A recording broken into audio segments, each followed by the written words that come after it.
And please be aware that the first hour and a half of this meeting will be recorded so that we can put it onto our website, our podcast, and our YouTube channel. We record in audio only. Feel free to use the podcast on our website along with your big book as a resource.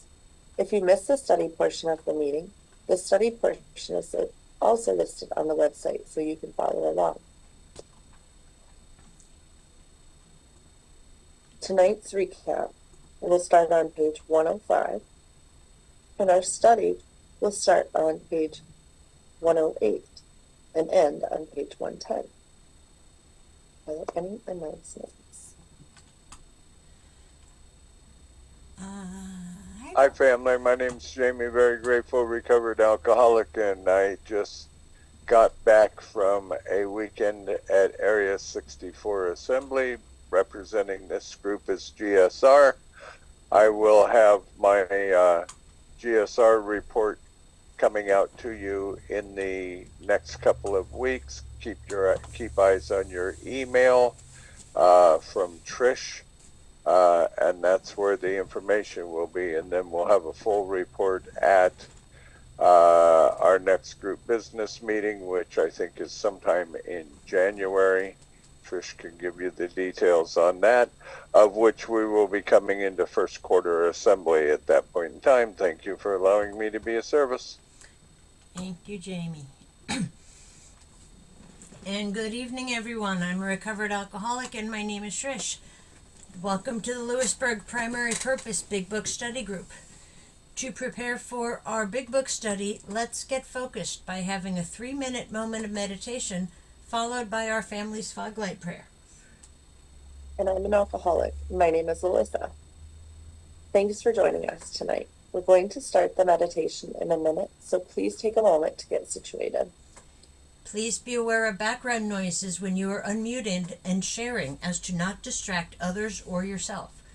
We suggest we all observe proper Zoom etiquette. If you wouldn't do it in a live meeting, please don't do it here. A friendly reminder, absence of profanity offends no one. Please keep yourself muted during someone else's share, and we will call on you in the order hands are raised. From the forward to the first edition of Alcoholics Anonymous, we of Alcoholics Anonymous are many thousands of men and women who have recovered from a seemingly hopeless state of mind and body. To show other alcoholics precisely how we recovered is the main purpose of this book and of this group. For the meditation, some suggestions are: focus on your breath and posture. Breathe in God and breathe out self.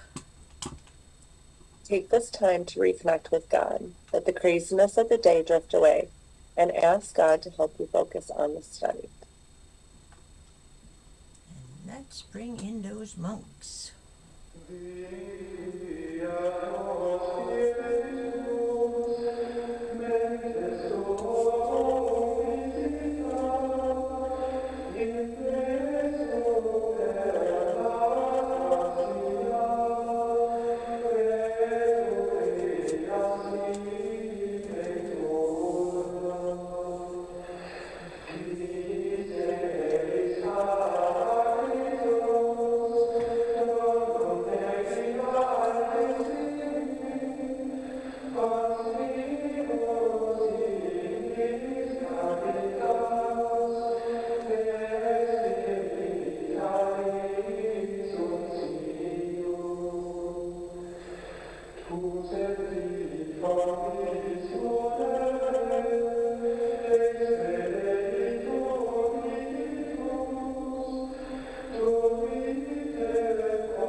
And let's have our fog light prayer.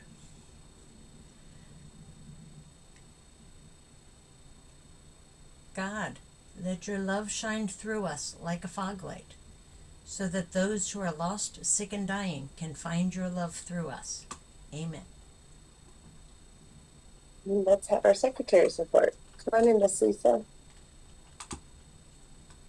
Hi, everyone. My name is Lisa, and I'm your recovered alcoholic secretary. I've asked Stephanie to read the recovered statement. We read this notice to explain why many people in this group identify as recovered rather than recovering, and what it exactly means to be a recovered alcoholic. Take it away, Stephanie.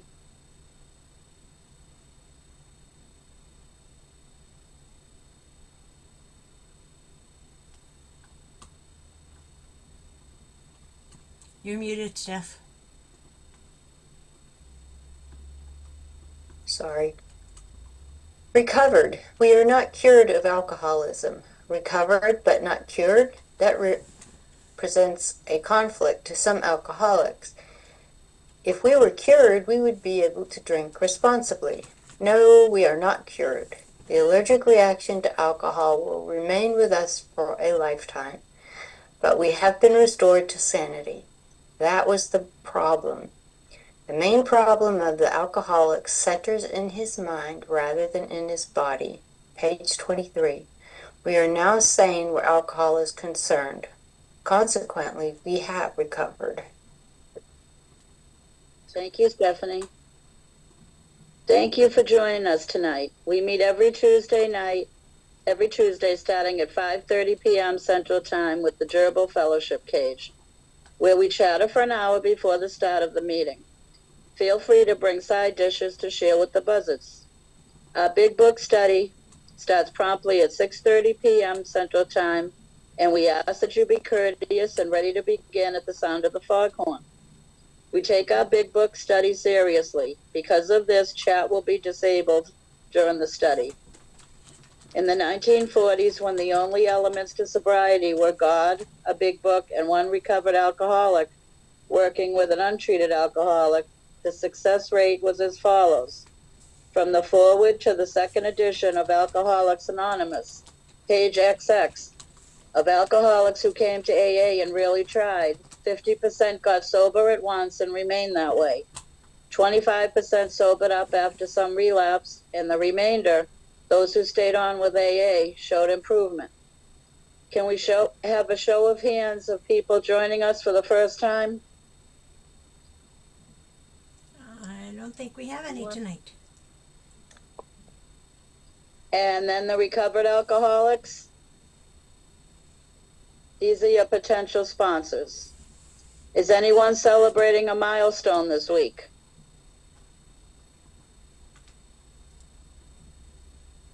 I think we have one.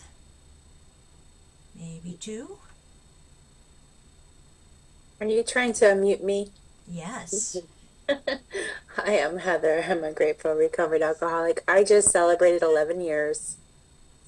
Yeah, congratulations.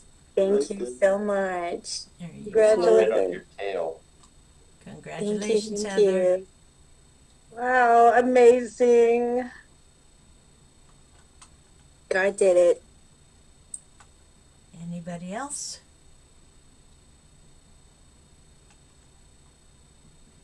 Back to you, Lisa.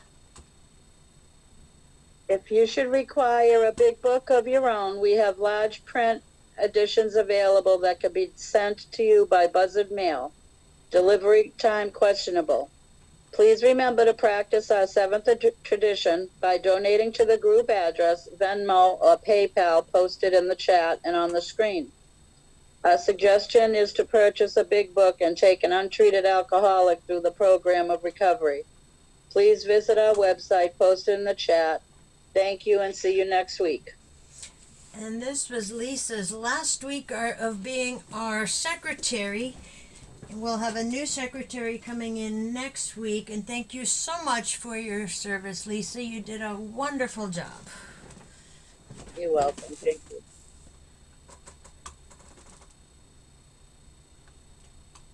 Is that me or you, Alyssa? It's you. Okay.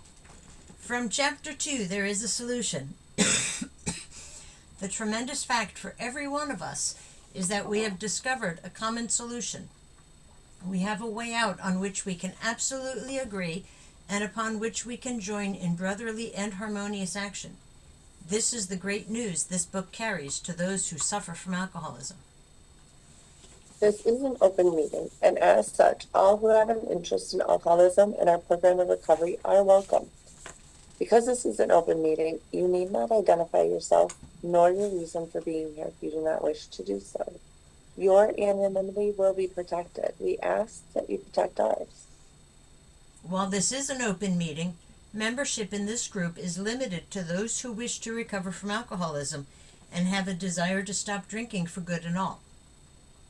Each member of an Alcoholics Anonymous is a potential sponsor of a new member and should clearly recognize the obligations and duties of such a responsibility.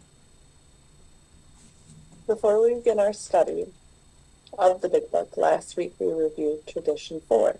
Tonight, let's take a quick look at Tradition 5. Please refer to page 562 of Alcoholics Anonymous. Remember when Heather? Thank you. Thank you. Hi, I'm Heather. I'm still a grateful recovered alcoholic. Tradition 5, short form. Each group has but one primary purpose, to carry its message to the alcoholic who still suffers. Long form.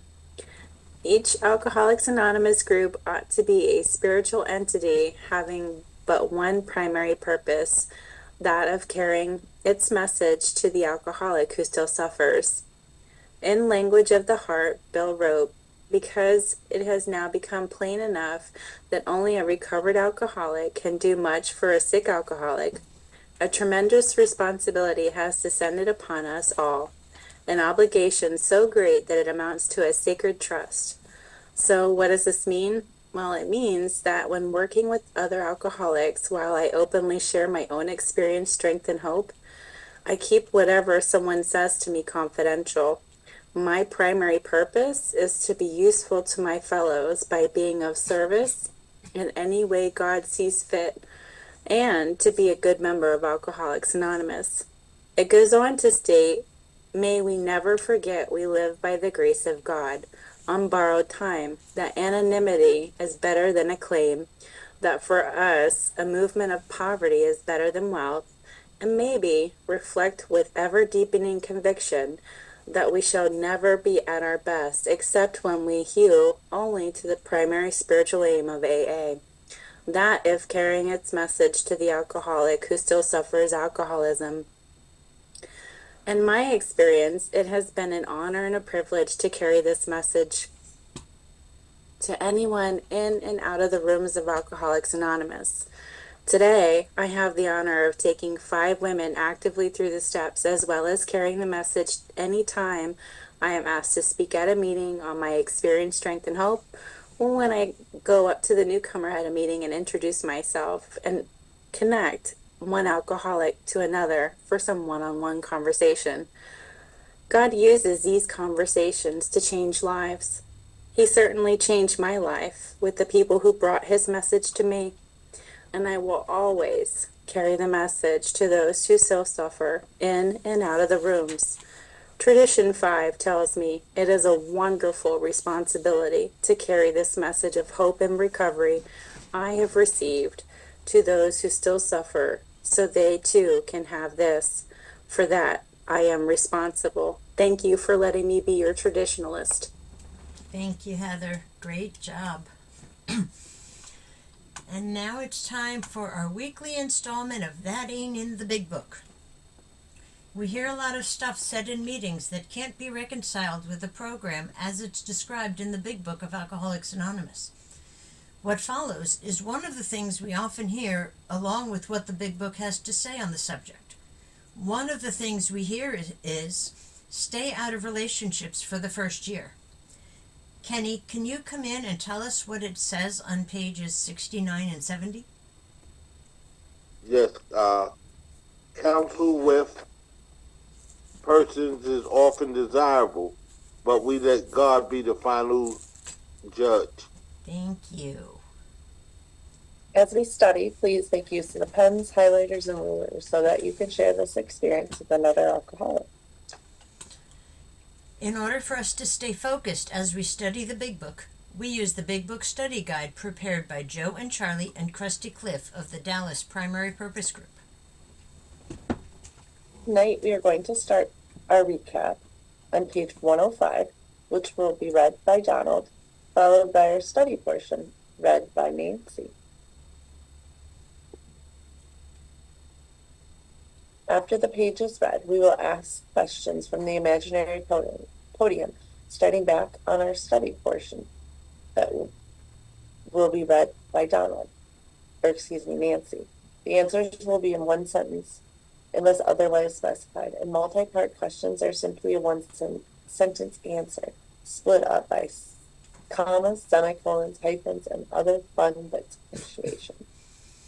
Basically, in English, what that means is we're going to read the material once through and then dissect the information a second time through the question and answer format.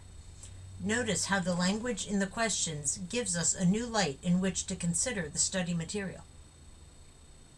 This is important because hearing the question and rereading the content offers a definite way of comprehending the material covered. After we've completed the study, we open up for comment, questions, and observations based on what was just read. If you have had spiritual experience with the information, you are free to share. Please keep your share on topic and under 5 minutes. At the 5-minute mark, you may hear a timer beep to let you know that your time is finished. However, Big Book study is not therapy. Should you begin sharing on topics which are more appropriately discussed in a different setting, for example, with a sponsor, please do not be offended when we cut that conversation short and send the buzzards nipping at your heels. For that purpose, we have fellowship meetings before and after our study time. You can never go wrong by commenting on the page's study, which brings us to the words of one of our co-founders of Alcoholics Anonymous.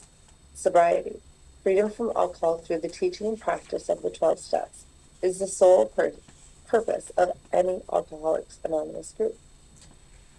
And before we get started, let's take a quick look at how we got here, because we didn't just randomly open the book and say, let's read page 108 tonight.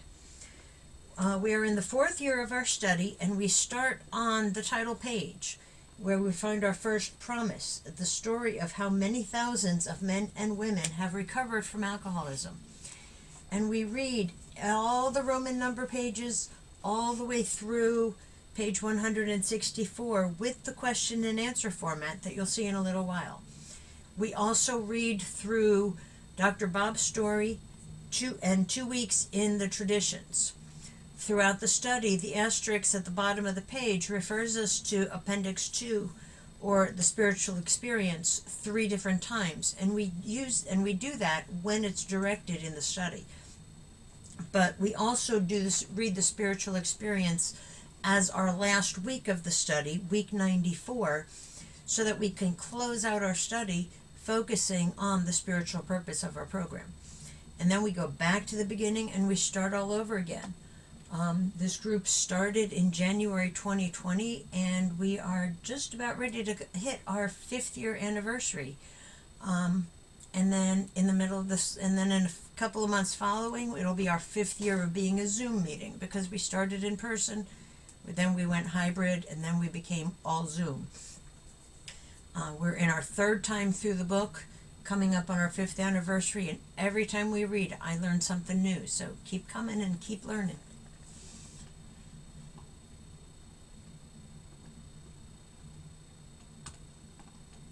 Before we start the recap, we will need 5 or 6 virtual hands raised if you would like to be one of our answer readers. Please be aware that the first hour and a half of this meeting will be recorded so that we can put it onto our website and our YouTube channel. Okay, so Donald, can you please come in with our recap? Good evening, everyone. My name is Donald, and I am a grateful, recovered, but not cured alcoholic. I found out what my problem was. It wasn't alcohol, it was this guy. So this is the recap, starting on page 105. There was never financial security. Positions were always in jeopardy or gone. An armored car. What? Oh, could not have brought the pay envelopes home. The checking account melted like snow in June. Sometimes there were other women. Oh no. How heartbreaking was this discovery? How cruel to be told they understood our men as we did not. The bill collectors, the sheriffs, the angry taxi driver, the policemen, the bums, the pals, and even the ladies they sometimes brought home. Our husbands thought we were so inhospitable. Joy killer, nag, wet blanket. That's what they said. Next day, they would be themselves again, and we would forgive and try to forget. We have tried to hold the love of our children for their father. We have told small tots that their father was sick. There was much nearer, which was much nearer the truth than we realized. They struck the chicken. Excuse me, eyes are bugging out. They struck the children, kicked the door panels, smashed treasured crockery, and ripped the keys out of pianos. In the midst of such pandemonium, they may have rushed out threatening to live with the other woman forever. In desperation, we have even got tight ourselves, the drunk to end all drunks. The unexpected result was that our husbands seemed to like it. Perhaps at this point we got a divorce and took the children home to father and mother. Then we were severely criticized by our husband's parents for desertion. Usually we did not leave. We stayed on and on. We finally sought employment ourselves as destitutions faced us and our families. We began to ask medical advice as the sprees got closer and closer. The alarming physical and mental symptoms, the deepening pall of remorse, depression and inferiority that settled down on our loved ones. These things terrified and distracted us.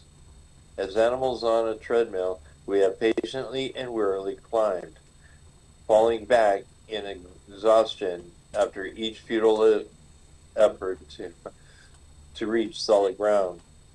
Most of us have entered the final stage with its commitment to health resorts, sanitariums, hospitals, and jails.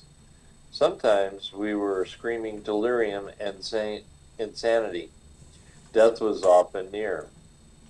Under these conditions, we naturally made mistakes. Some of us rose out of ignorance of alcohol. Sometimes we sensed dimly that we were dealing with sick men. We had fully understood the nature of the alcoholic illness. We might have been, had we fully understood the nature of the alcoholic illness, we might have behaved differently. How could men who loved their wives and children be so unthinking, so callous, so cruel? There could be no love in such persons, we thought. Hold on one second. Sorry, kitty cat. Where were we? There could be no love in such person, we thought. And just as we were being convinced of their heartlessness, they would surprise us with fresh resolves and new attentions.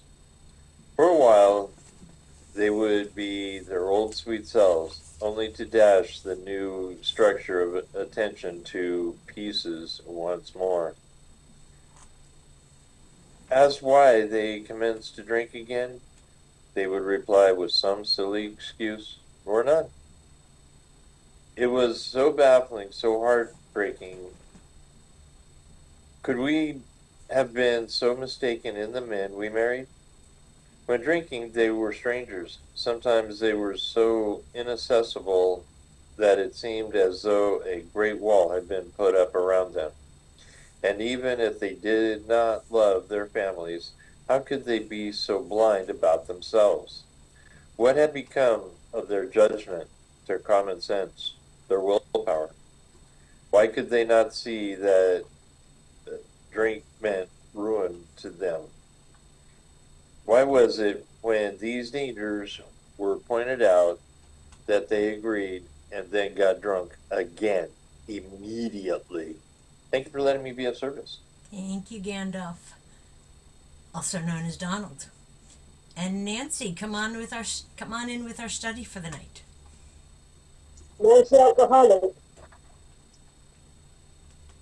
These are some of the questions which race through the mind of every woman who has an alcoholic husband. We hope this book has answered some of them. Perhaps your husband has been living in a strange world of alcoholism, and it is distorted and exaggerated. You can see that he really does love you in his very side. First, there is such a thing as incompatibility, but in nearly every instance, the alcoholic only seems to be unloving and inconsiderate. It is usually because he is watched and stricken that he sucks and does this appalling thing. Today, most of our men are better husbands and fathers than ever before. Prior to condemning the alcoholic husband, remember what he says on that. He is at a very sick and unusual country. He will declare, as though he had pneumonia, where he under the truth remembered he is very ill. There is an important exception to the foregoing. In life, some are thoroughly badly judged, that no amount of kindness will make any difference. An alcoholic of his government may be confused this chapter found on your head. Don't let him get away with it. If you are positive, please, one of these types, you make clear you have gathering. You should try to let him live your life and the life of your children, especially when he has before him a way to stop drinking, and at least if he realizes to pay the price. The problem with which you struggle usually falls with the man of third category. Why? Your husband may be only a husband. His thinking may constant, or it may be heavy only on certain occasions. Perhaps he spends too much money on furniture. It may be slowing him up mentally and physically. God, he doesn't see it. Sometimes he is thoughts of embarrassment, too, and his pride.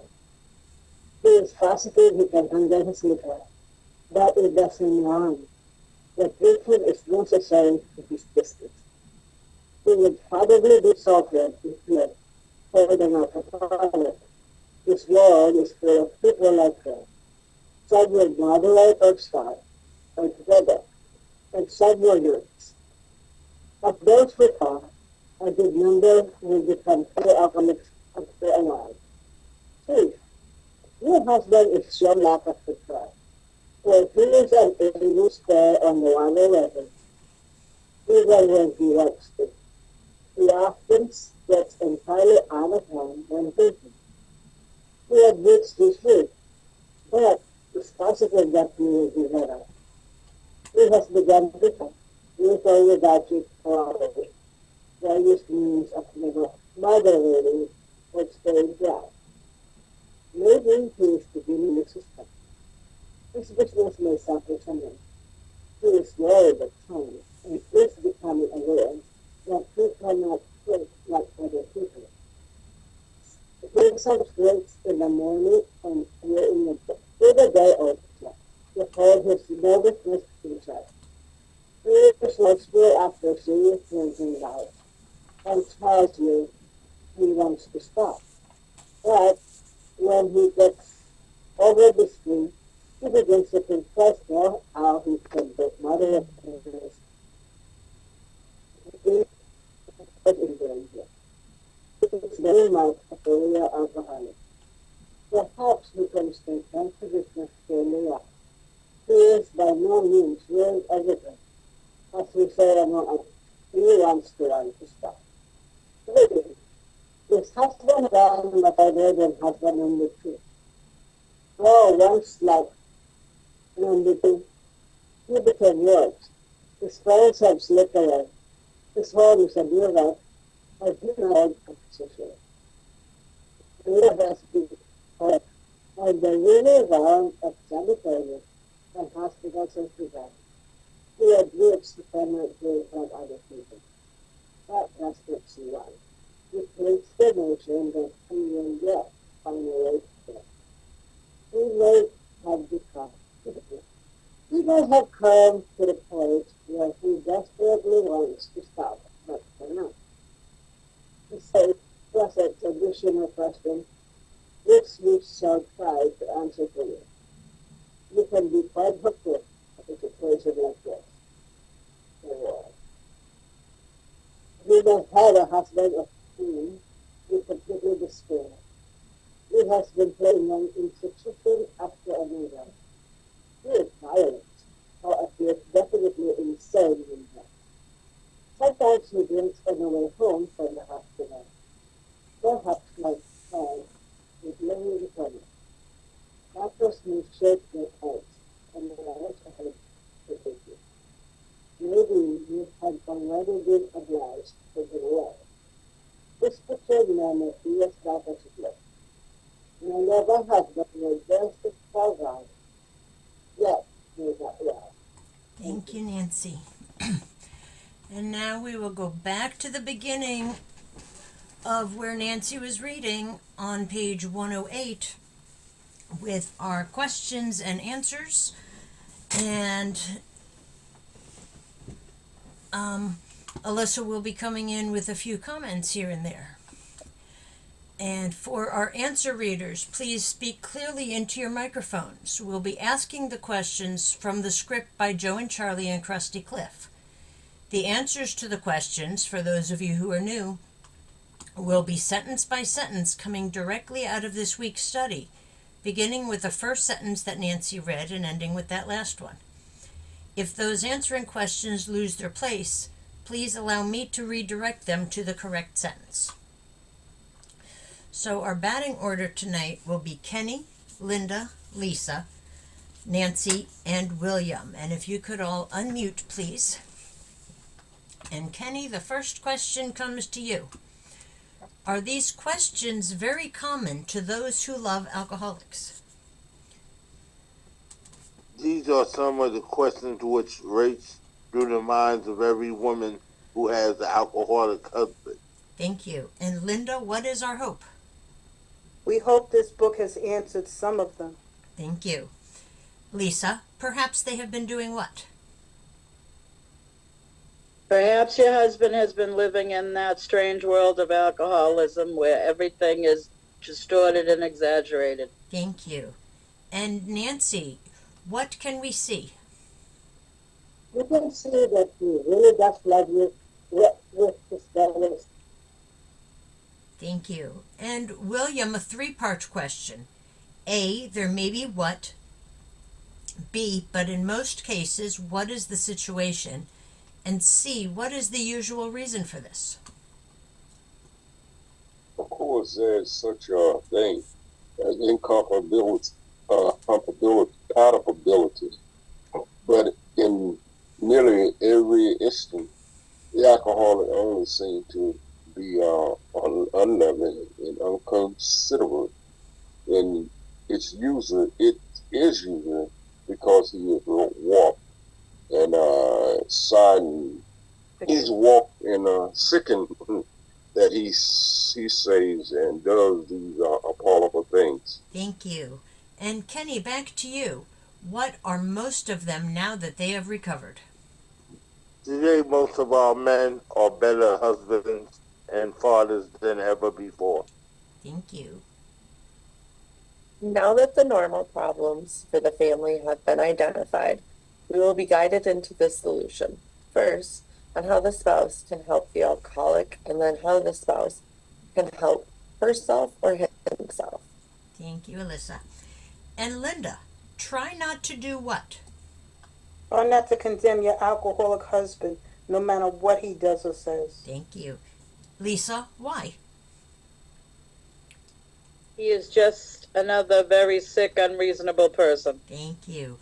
And Nancy, how should you try to treat him?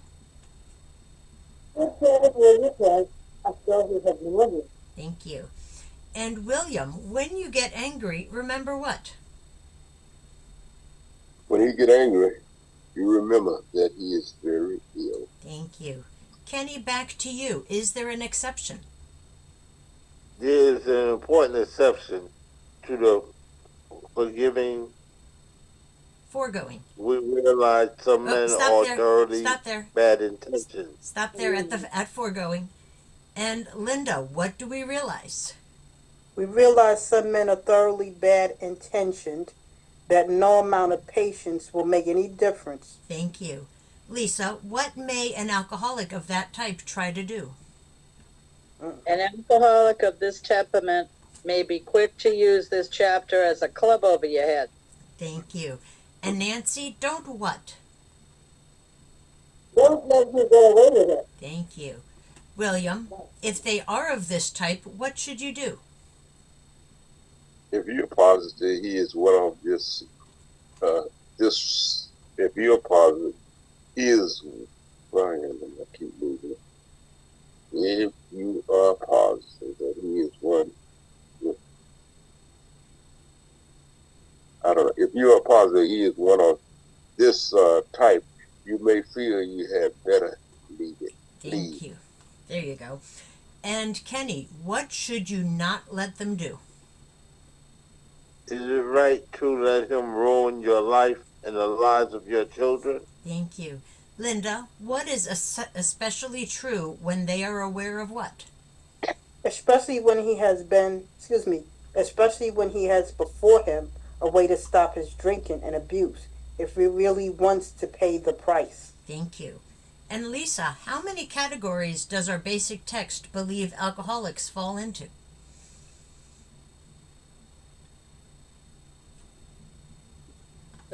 The problem, is that where we are? Yes. The problem with which you struggle usually falls within one of 4 categories. The text now provides a description of the progression of alcoholism in 4 separate categories. These are very helpful to both the non-alcoholic and the alcoholic to determine how far the disease has taken control of the victim. The main question to be answered by the non-alcoholic is which category does the loved one fit in? Once that is determined, they can move on to the next section of this chapter to learn how they can best help the alcoholic. Thank you. And Nancy, category 1, the spouse may be what? Right. Your husband may be one of his victims. Thank you. And William, what may be his drinking pattern? His drinking may be constant or it may be heavy only on a certain occasion. Thank you. Kenny, perhaps he does what? Perhaps he spends too much money for liquor. Thank you. And Linda, how may his drinking affect him? It may be slowing him up mentally and physically, but he does not see it. Thank you. And Lisa, sometimes he is the source of what? Sometimes he is the source of embarrassment to you and his friends. Thank you. Nancy, a 3-part question. A, of what is he positive? B, that it doesn't do what? And C, it is necessary for what? He is positive he can handle his liquor, that it does him no harm. That drinking is necessary in his business. Thank you. And William, how could you easily insult him? He would probably be insulted if he was calling alcohol and alcoholic. Thank you. And Kenny, is he alone in this kind of thinking? This world is full of people like him. Thank you. Linda, what will happen to some of the drinkers? Some will moderate or stop altogether, and some will not. So true. And what will happen to many of those who continue to drink, Lisa? Of those who keep on, a good number will become true alcoholics after a while. Thank you. And Nancy, a two-part question. Category 2, he may be showing what, and how will that be demonstrated? There has been showing lack of control. It is unable to stay on the one minute, even when he wants to. Thank you. And William, what often happens? You often get entirely out of hand when drinking. Thank you. And Kenny, a two-part question. What is he willing to admit, but what is he sure of? He admits that he admits this is true, but is positive that he will do better. Thank you. And what has he begun to try to do, Linda? He has begun to try, with or without your cooperation, various means of moderating or staying dry. Thank you. And what may he now be losing, Lisa? Maybe he is beginning to lose his friends. And Nancy, how is his business? His business may suffer somewhat. Thank you. And William, a two-part question. Is he at peace with himself? And he is becoming aware of what? He is a worry. He is worried at times and is becoming aware that he cannot drink like other people. Thank you. And Kenny, you get a two-part question. A, he sometimes does what? And B, why does he do this? He sometimes drinks in the morning and through the day also, to hold his nervousness in check. Thank you. And Linda, a two-part question for you also. A, how is he after a drink? And B, he will tell you what? He is remorseful after serious drinking bouts and tells you he wants to stop. Thank you. Lisa, but once he has sobered up, what does his mind dwell on? But when he gets over the spree, he begins to think once more how he can drink moderately next time. Thank you.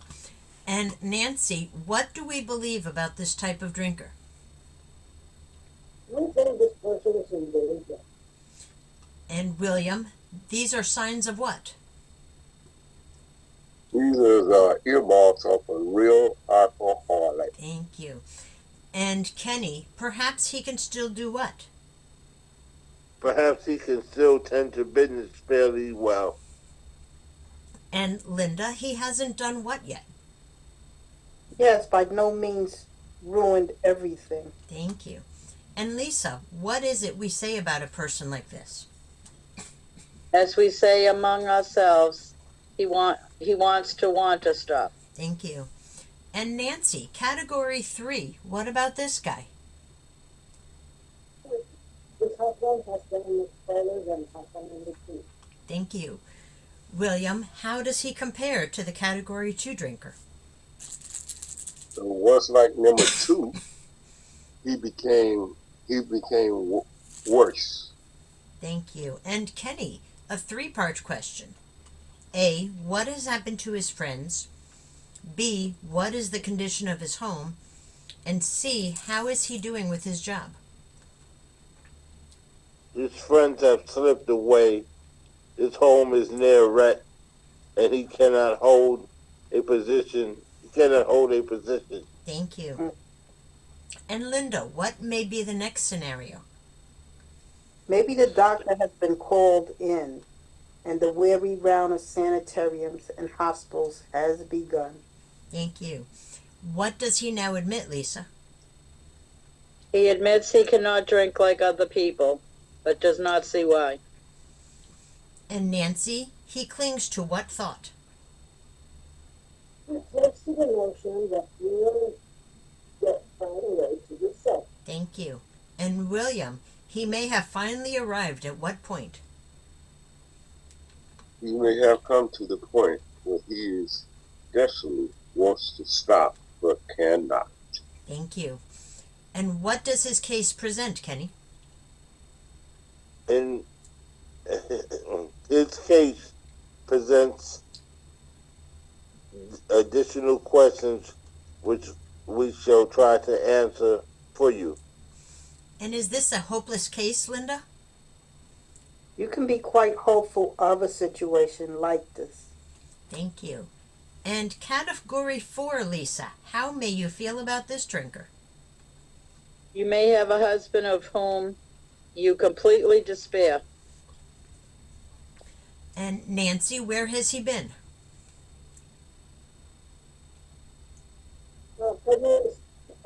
Possibly.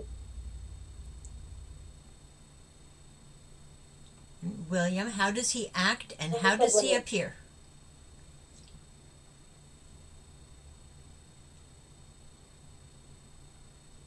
You talking to me? Yes, and you're at he is violent. He's violent, appears definitely insane when drunk. Thank you. And Kenny, coming home from the hospital, what does he do? Sometimes he drinks on the way home from the hospital. Thank you. And Linda, perhaps he is so far advanced in the disease that he has experienced what? Perhaps he has had delirium tremens. Thank you. And Lisa, what do the doctors think you should do with him? Doctors may shake their heads and advise you to have him committed. And Nancy, maybe you have had to do what with him? Maybe it has already been obliged to put him away. Thank you. And William, is this a hopeless situation? This picture may not be as dark as it looks. And Kenny, you had the first question and you get the last. How do we know? And 2 sentences, please. Many of our husbands were as far gone, yet they got well. From page XXX, the classification of alcoholics seems most difficult and in much detail is outside the scope of this book. In the doctor's opinion, Dr. Silkworth gives us a description of 5 types of alcoholics. In this chapter, we learn the classifications of 4 types of alcoholics in more detail. While we can never pronounce anyone else an alcoholic, both the doctor's opinion and this chapter help us to recognize the alcoholic condition and to help others to understand so that they may be able to diagnose themselves and recognize alcoholism in their own homes. Thank you, Alyssa, and thank you to all our readers. And we are now going to open for comments. If you have experience with the portion of the book that was just read, please feel free to share. And please be mindful of your time and that others may have their hands raised and be waiting to share. And a gentle reminder as we share, absence of profanity offends no one. And we'll now open up for comments, questions, observations, and spiritual experiences based on what was just read.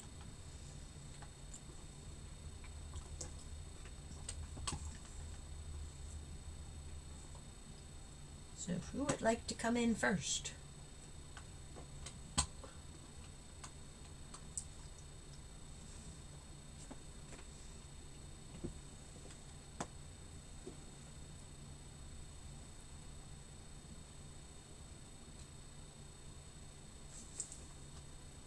Hi, I'm Linda. I'm an alcoholic. This is a very good chapter to wives because it talks about the different variations of alcoholics. And it seems like to me it just progresses. And when you are with an alcoholic, someone that's an alcoholic, very difficult being with them. I was with someone that drank, and they drank more than me. And at one point, I was drinking, and I wanted to stop. They didn't want me to stop. They wanted to hold me hostage. So I had to do everything I could. I'm not going to get into it because that's a whole nother story. But I did everything I could, and, I did get away from them. But had I not, I would have been down the same path as them, and it was my son's father. And he felt that he was entitled, that I had to stay with him no matter what. And he was trying to marry me at that time because he was trying to really get me in a hostage situation. And I was like, this is too much. I don't know about you, but this is too much. I'm getting ready to lose my job. I'm spiraling out of control. It's too much. I didn't tell him like that, but basically that's what I was saying. And I told him, I said, and it's affecting the kids. I said, you can never keep a job. I said, even your employer said that. He said, you're okay, but you just drink too damn much. And he could never keep a job. He could never keep a job. It was always me that had the job. It was always me that had the apartment. I just got tired of it. It was like having 3 kids. So at that point, I did leave him. But he eventually died of alcoholism. He died of it. He really did. And he was young. He was in his 40s, And I always look back that had I not left him, I would have died too. I would have died. I would have just, my kids would have been a bunch of alcoholics, and it would have been a disaster for me. And people that are not alcoholics, that look at alcoholics, they're on the outside looking in, and they don't really know what you go through when you're with someone that is an alcoholic. And then imagine being an alcoholic too, and then you're with someone that's an alcoholic. That disease, his disease, it becomes our disease. And, at that point, it becomes so powerful and it becomes so insane, And I remember one time I was telling someone this. I said, as I had childhood memories, my mother taking me to the zoo, to the museum. His childhood memories was his mother taking him to the methadone program. And him sitting in the park, him and his brother waiting for her to get her methadone. What kind of childhood memories is that? But that's how dysfunctional his family was. And for him, it was okay. It was okay. And when I left him, I didn't have anything to do with his family. I didn't call him. I didn't get friendly with them. I was so glad to get away from him and his family because they drank so much. They drank so much. I remember he made a statement to me, and I was in California with him. He said, if I killed you, you think my family would say anything? He said, if I killed you, do you think my family would say anything? He said, do you think anyone would know about it? So that's where he was with his insanity. Threatening, harassing, anything to keep me from leaving him. But I did leave him, and he had kids by someone else. And I'm not going to get into their personal business, but she was a crack addict. And then one of his kids had Down syndrome as a result of it. Then he had a kid by somebody else, but he married that girl. He was the kind of person, he tried to marry you real quick so he could get his claws in you, and I'm up to one. And it was just total insanity, and I knew that I had to leave. It was just too much. All this drinking, all this insanity, it was just too much for me. It was weighing me down. And I was in my 20s. I was in my early 20s. I wanted to go back to school. I wanted to work. I wanted to get a house. I wanted to get a car. I wanted to do things. All he thought about was just hanging around drinking. That's all he could. And, coming to AA and being sober, I understood why, because of the life that he lived, the environment that he came from. I understand people are not a product of their environment if they don't want to be. But that's all he knew. That's all he grew up around. And he used to see his father beat his mother. It was just so much. So he did the same to me too. And that was another reason why I had to get away from him. But I know, and I always say this, and I always share this, I share it with the women that I sponsor. If you feel that it's just too much and your life is in jeopardy, leave. You're not obligated to be hit on and to be terrorized by someone. You got to save yourself and the kids. If you got to go, you got to go. They're not entitled. You're not obligated. Had I not left that man, I'd be dead. I'm very grateful that I did make that decision. And in life, we have to make difficult decisions, but if we don't make them, it could really be tragic for yourself and for the children. Thank you for letting me share. Thank you, Linda. Hi, Gemma. Come on in.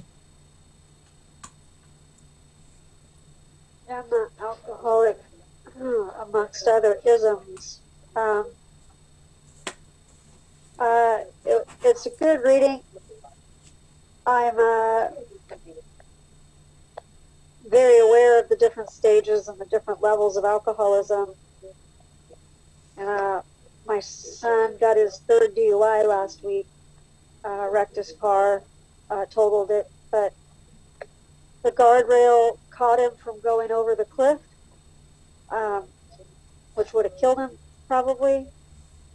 His last DUI, he wrecked my car 3 years ago, almost 3 years ago, and he went over a cliff and was barely so close to death. Oh my gosh.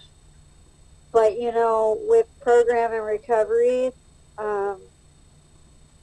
and reflection on how to treat each other, it's like there's no big upheaval. Nobody's fighting, you know, like we're supporting each other. And I was able to give him a phone number to the intake coordinator, who happens to be one of my best friends. She runs the intakes at the program that he made an appointment with, and he's working on his outpatient stuff until he can get in, and he's got his court date set up, and you know, and it's like no one's cussing each other out, no one's drinking over it, no one's, you know, and he had time, and the last couple months have been really good, but he was going to meetings like once a week. So he didn't really identify with the program. And since this third thing, and he basically, I think he was like white knuckling it a little bit. Since this third DUI last week he got out of jail Sunday. So what, I don't know how many days, a week and a half, but he told me, he says, you know, things got good, they got comfortable, and I didn't have anything to do, and I was bored, and I would think that I could just have a couple, like I could just drink a little bit, and in my mind I'm narrating, oh, you thought you could do some controlled drinking, huh? You know, and it's crazy because my sister overdosed on the 4th of July at like 6:30 or 7 in the morning. Her old roommate showed up to help set up for 4th of July and handed her a joint. They both smoked it, and it had fentanyl in it. And she died. And then her whole side of the family, she's mulatto, so her whole side of the family is black. And I'm like, they're all hugging and loving on me, and I don't even know how to feel. Like, you know, and I don't know how to process emotions, you know, and I'm really learning that. Like, I'm like trying to say, like, I ain't part of the family, like, oh, I ain't one of you guys. Like, I'm always looking for a reason that, like, people can't love me. And when my son came to me last week, he was shaking and he was so disappointed and he was like ashamed and all this stuff.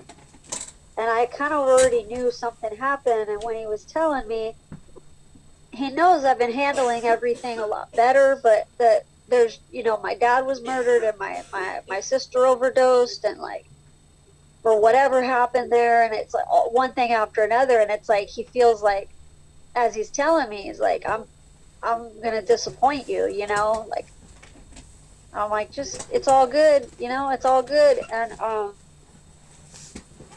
yeah, everybody's just loving each other through all this. And, you know, I still can't believe Stephanie's dead. And it just, is not there yet, you know, it's just not there. And,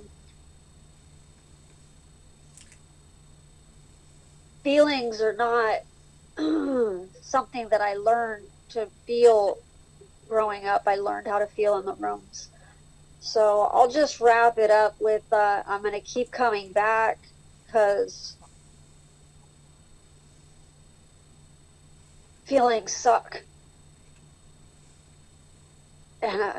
but they're so healthy to feel, and it's healing. And one day I'll be comfortable with them. Thank you. Thank you, Gemma.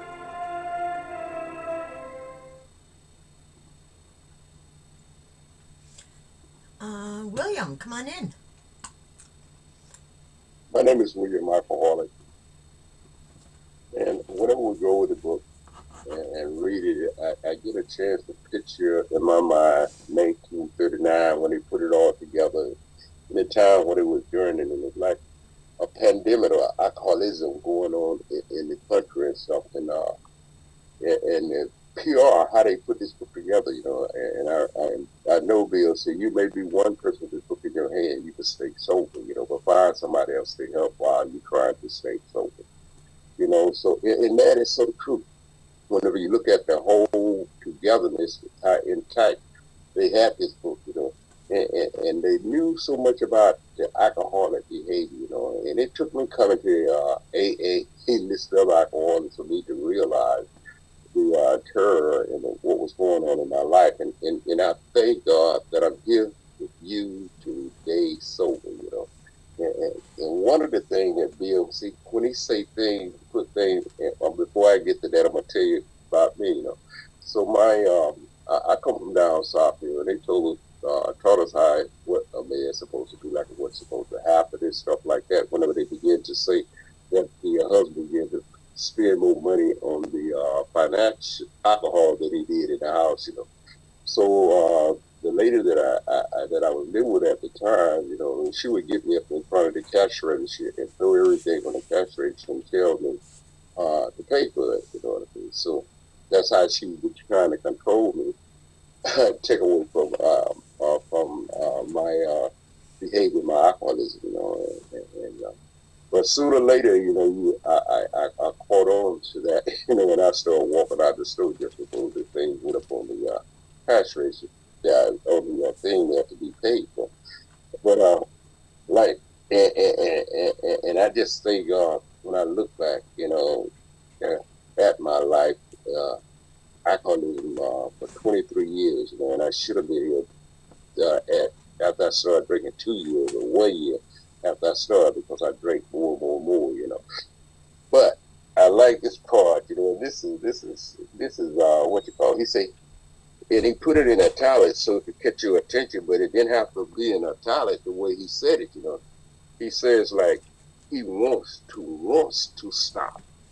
He wants to stop. And that was the same thing with me, when I got to that point. I wanted to stop, but I didn't know how to stop. And I thought my willpower could do it. And every time I picked up that first one, I was off to the races, and I never understood that until I came into Alcoholics Anonymous, and began to listen to y'all share and begin to identify. And I'm still learning about this disease as I show up at the big meeting, as I continue to go to meetings and continue to learn about myself. Because if you had asked me this before I came back, I said, no, not me, and that's what they was talking about, the delusion and the that I was clueless that it was that, because it was my best friend. It did a whole lot of things that for me that I couldn't do without it, in the beginning, but it took it away as I continued to do that, because I was very shy, very low self-esteem, a whole lot of emotion issues going on with me that I didn't have no other way to address them until I found the bottom, and definitely it turned on me. But I kept trying to get it. I kept trying to suck it out of that bottle that came back all of it. So the public thing, to the family, to the wives, Al-Anon, and all the stuff that they written in this book, and they put it in every corner where the alcoholic. That's how they spreaded the word back in those days. Today, we on Zoom. We have a whole internet and everything to get the word out. So, but when you look back at 1939, how they put doctors off, the police, fire department, churches, and the lawyers, what they gave us for people to read, and the family to read it so they can get the understanding of the alcoholic. So I could have been, I fit in maybe number two category. I was able to maintain a certain lifestyle with it, but everything was slowly being sucked away from me. So that's why my gratitude is there. It's for that, and that's what the disease does. It takes your life, It's a painful existence, a very painful existence. So thank you for allowing me to share that, and I yield my time to somebody else. Thank you, William. Hi, Lisa. Hi everyone, I'm Lisa. I'm an alcoholic. My stomach's kind of in my throat. I was getting choked up reading this, and it was like Linda was telling my story, only she got out sooner. I ask myself all these questions over and over and over again. But with my drinking too, we drank very differently. And I never understood the nature of the alcoholic illness. We were both so in denial, and me trying to fix everything. And, after every time I'd ask him to leave, I'd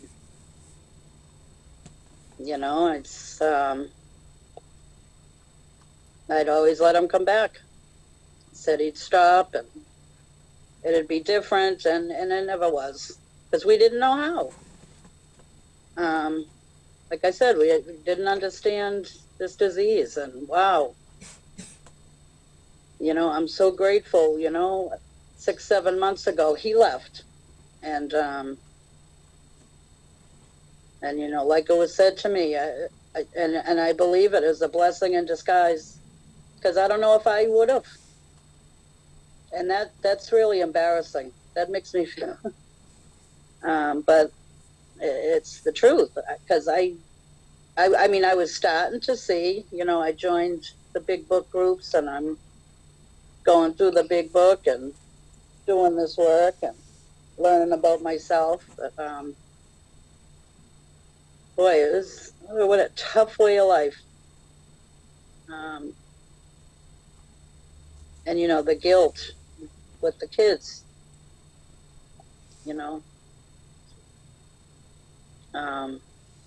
but even to this day, and being sober and learning and understanding that it's a sickness and we're sick, and it's still I mean, it's hard to even have a 5-minute conversation like it happened today, and I get just almost like sucked in, and I'm trying to pull myself out and not respond, and it was hard today, but I got the tools, and I picked up the phone, and then it was gone, and then I was just like exhausted, and I haven't felt that way in a long time, and I don't like it. I don't know how I did it for so long. I just don't know how. But I'm just really grateful. I'm really grateful for where I'm at now, and I want to continue learning and getting well and learning about myself and this disease. And that's it for me. Thanks. Thanks, Lisa.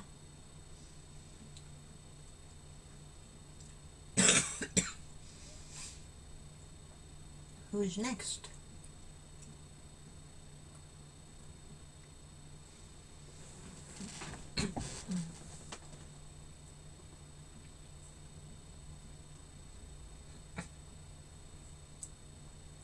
I'll go ahead and jump in. I'm Trish, and I'm an alcoholic.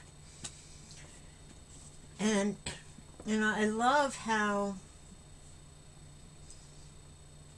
as we're reading through the types, 1, 2, 3, 4, at the end of 3, even though it says 3 is a little further along than 1 and 2, and 4 is a little bit further along than that. At the end of 3, it says you can be quite hopeful of a situation like this. And at the end of 4, many of our husbands were just as far gone, yet they got well, still giving some hope. But not long before that, it goes into the statement of, don't condemn your alcoholic no matter what he says or does. He's just a sick, unreasonable person. Treat him when you can as though he had pneumonia, and when he angers you, remember that he's ill. But remember that some men are very bad intentioned, and no amount of patience is going to make any difference. And if you're positive he is one of these type, you may feel like you had better leave. So many people will say, I don't like this chapter, all it does is tell the women to leave. And the only place it really suggests that is in this one paragraph, where it proceeds by, if you're positive that that's the type who would use this chapter as a club over your head, or if he has the temperament to be used to use the chapter as a club over your head, don't let him get away with it. And if you're positive he's one of this type, you'd better leave now. The chapter is trying to tell the family, the wives, the friends, how to stay and help the alcoholic, including offering the hope at the end of the sections of alcoholic 2 and type 2 or type 3 and type 4. And I like pointing that out to people in meetings and watching their eyes open of, nowhere does it say leave him unless you feel that there's going to be harm. And I've been in that situation, and others have been in that situation, and we've gotten out. I know I have quite a temper. Never to the point of violence, except for once. But I knew that that was a direct result at that point of me being a very dry alcoholic, living with a very wet alcoholic, and we just were not getting along that well. And I forgot to set the timer. But this chapter is here to give encouragement, to give love, to give hope to the wives and to the families of the alcoholic. And then moving into what we're going to be coming up on is how the wives and how the families can do them to themselves, or can help themselves, rather than dwelling on the alcoholic. Because I know for me, when I was in this position, I had to make sure that I was taking care of me. And when I was drinking and pushing my family away and not talking to them, not telling them what was going on, they continued to take care of them. They wondered what was going on with me. But they didn't let me bring them down, even though they didn't know what I was doing. They worried about me. But at the same time, I couldn't let the active alcoholic in my life so many years ago bring me down, threaten my sobriety, or threaten my life. When it got to that point, I knew I had to get ready to leave. And I am going to pass with that. Who would like to come in next?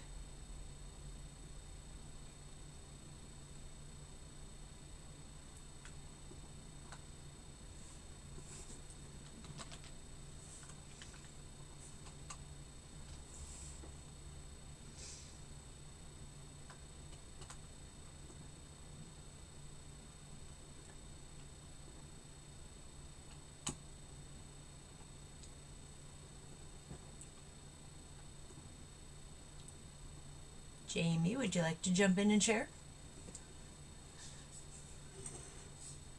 Oh, if I must. Good evening, family. My name's Jamie. I am a very grateful recovered alcoholic. The chapter everybody loves to hate. There's a lot of misconceptions about this chapter, but I heard somebody share earlier about the time period that this chapter was written. And, alcoholism has the same effect on people today as it did then. We just have a tendency to sometimes mix some extra additives to it, which seems to make things even more dangerous, and the disease of alcoholism in itself is dangerous enough. The important thing about this chapter for me is I was able to recognize myself in these descriptions. I was able to recognize my own behaviors. And I have been in some relationships with people who had these behaviors as well. You know, it's occurred to me that when we're doing a 4-step, maybe, just maybe, this ought to be a chapter that we take a look at to recognize some behaviors and patterns. But that's just me, you know. I am not a one and done kind of guy. Never have been, especially when it comes to the big book. This is a journey, and while we are still getting the description of alcoholism and learning how to recognize what it really is in our own homes. Here in, let's see, we got to page 108, so in about another 8.5 pages, we're going to finish talking about the problem, and we're going to start talking about what the real solution is for the significant others in the spiritual pathway. You know, I choose, because of the program of recovery, not to be a victim of anybody else's alcoholism today. I might have been when I was a little kid, and I have certainly suffered from some untreated alcoholism while not drinking. But the truth is the steps have given me a pathway to take it from a victim mindset to an overcomer's mindset. And I don't have to haul any of that emotional baggage around with me anymore, and I certainly don't have to dump it on anybody. My experience is now an asset that God uses for me to be able to help someone else who's struggling with the same kind or similar issues, all related to alcoholism. It's a pretty good deal. And here's what I know for sure and for certain. If I follow recovery for myself and I don't worry about what the hell the rest of you are doing, I'm going to be okay. But if I'm busy worried about what everybody else is doing, and that's not to say that I don't need to protect myself, take care of myself, set boundaries with people, make decisions whether or not this is or isn't a healthy relationship for me to be in. I'm absolutely free to do all of those things.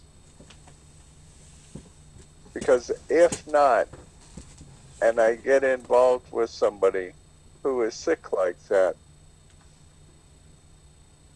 there are much better odds of me becoming sick along with them than there are of me being able to fix them. Oh, something I don't have the power to do in the first place. And I'm going to beat that damn clock, so bye. You still had 14 seconds left. Who cares? Who's next?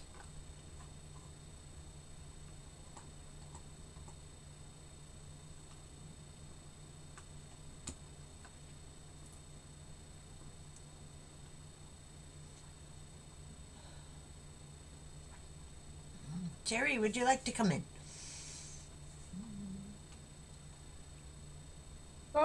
to someone else and then maybe come back. The dogs are fighting on the couch. Okay, So got got it. all kinds of jumping around and Rel wasn't barking. So come back to me.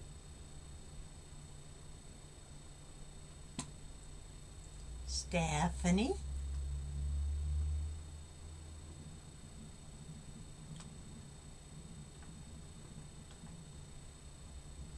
Hey there, I'm Stephanie, recovered alcoholic. I was gonna pass because I have issues with this chapter.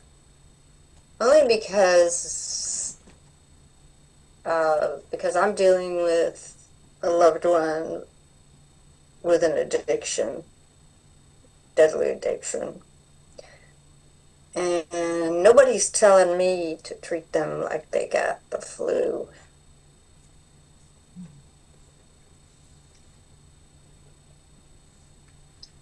I don't know. I think I'm too in the middle of the road with this. And I don't think I should share. Glad you're here. Thank you.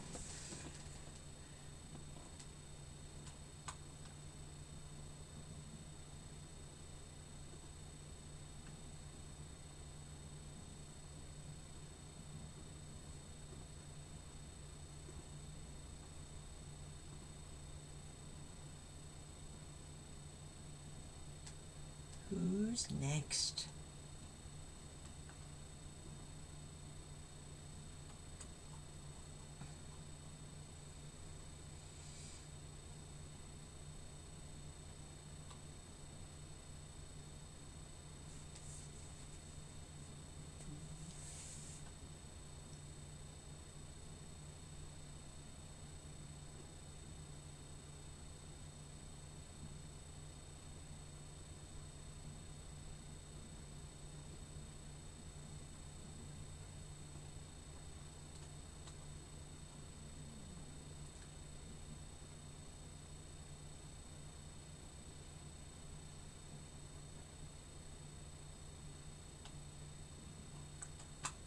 Hi, Heather.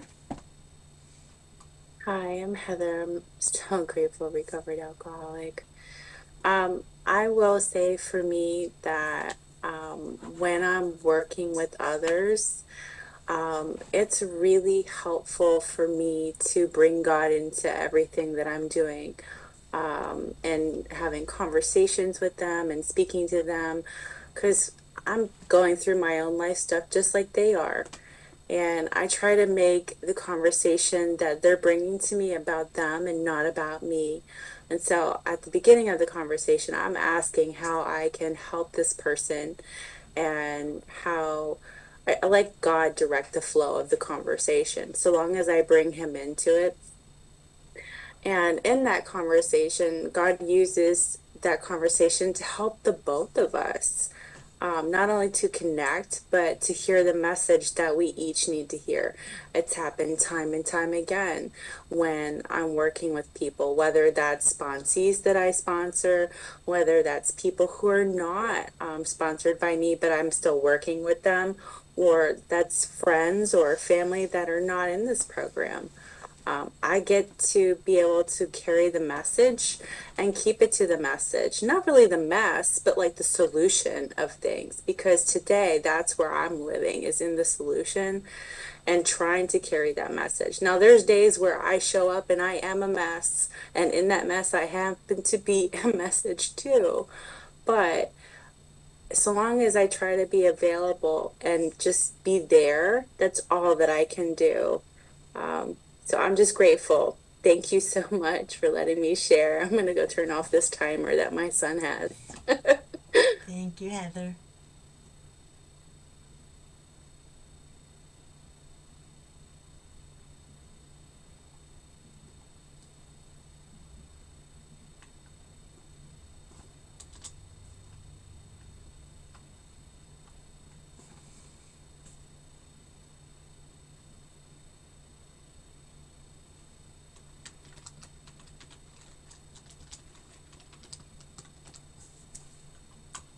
We got a couple more minutes. Who's next?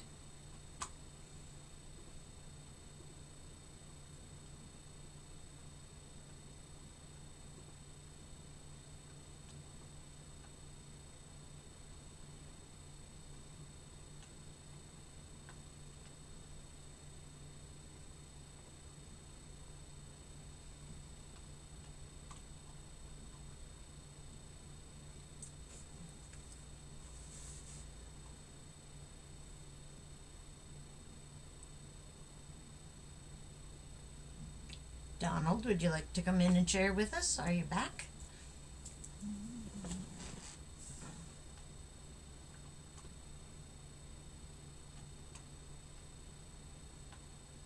Art, would you like to wrap us up?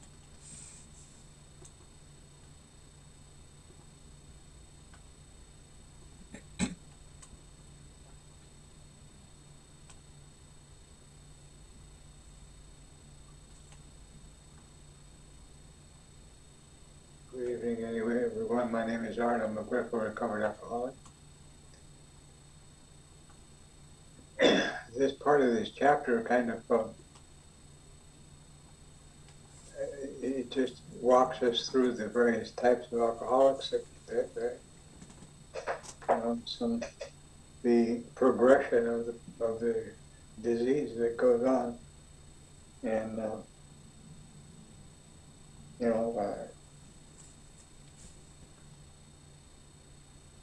I didn't go as far as some, and I went further than others, and yet I went as far as I wanted to. And it was only because of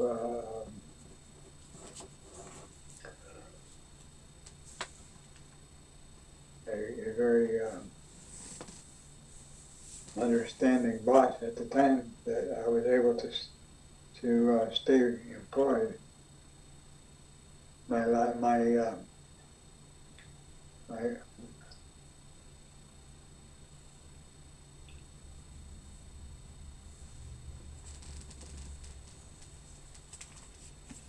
My story would have been much different had it not been for that, because I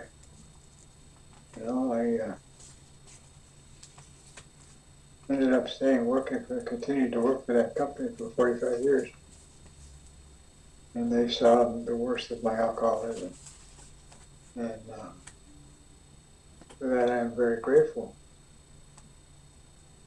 But I can when looking at the descriptions of the various types of alcoholics, I can identify the stages where, it was not so bad and was able to function most of the time. I didn't really,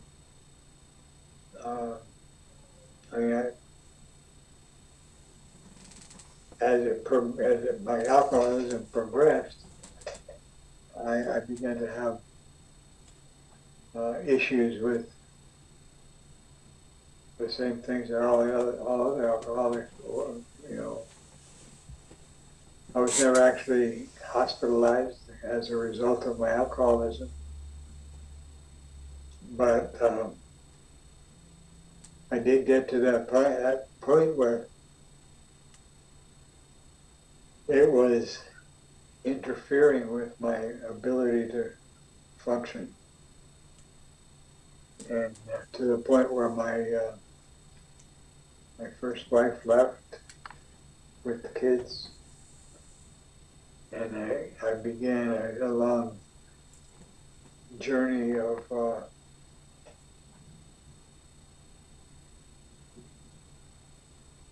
getting worse and worse, and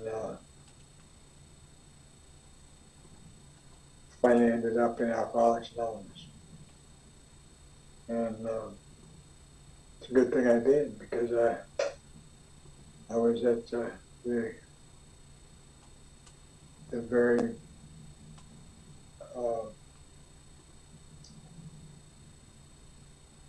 if it hadn't been for the man that hired me in that company, I probably would have been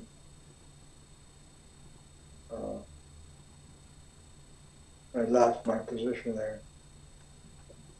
That had a plant manager that came in for a short time.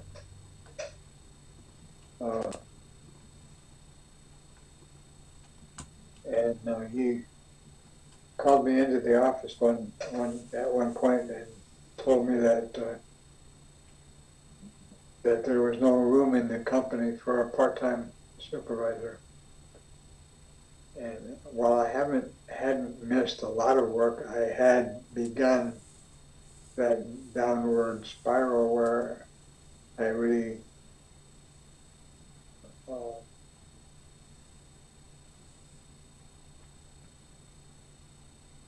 I started to miss days. I started to take days without any real reason other than I just didn't feel like going to work.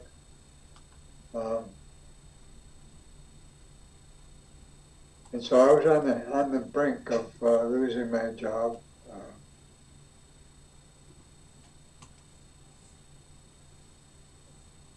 And I'm so very grateful that that was the case, because I don't know where I might have ended up had I lost that job, because it was what kept me going. And had I lost it, I probably would have given up. But fortunately, I was allowed to continue to work and ended up staying there for 45 years. Only as a result of divine intervention, I believe. And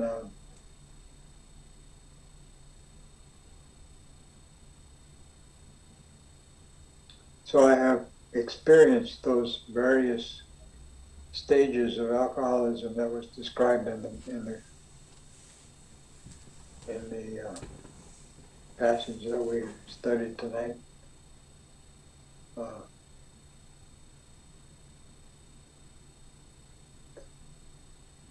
I don't know. I'm just grateful that I was able to continue on this journey into recovery. So thank you.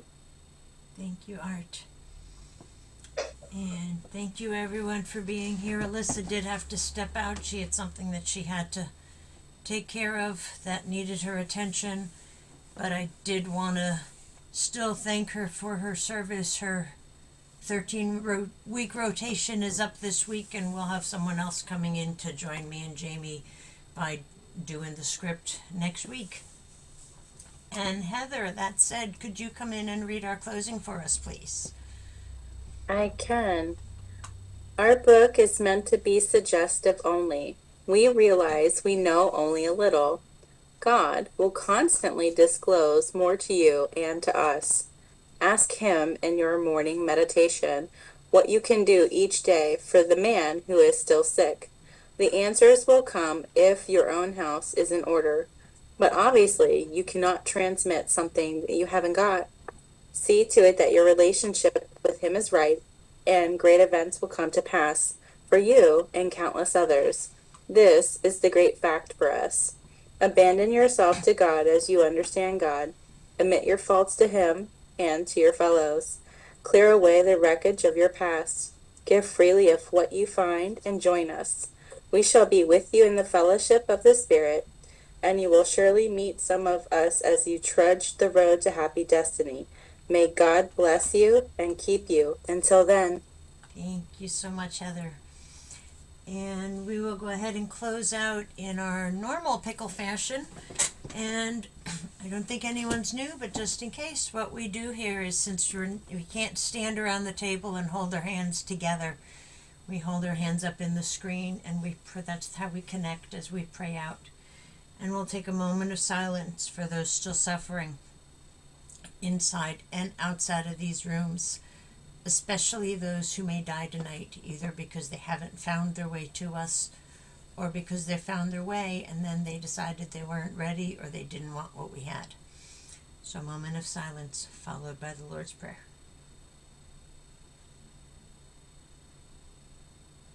Thank you. And who brings us from shame to grace if we let Him? Our Father, who art in heaven, hallowed be thy name. Thy kingdom come. Thy will be done on earth as it is in heaven. heaven. Give us this day our daily bread, and forgive us our trespasses, as we forgive those who trespass against us. And lead us not into temptation, but deliver us from evil.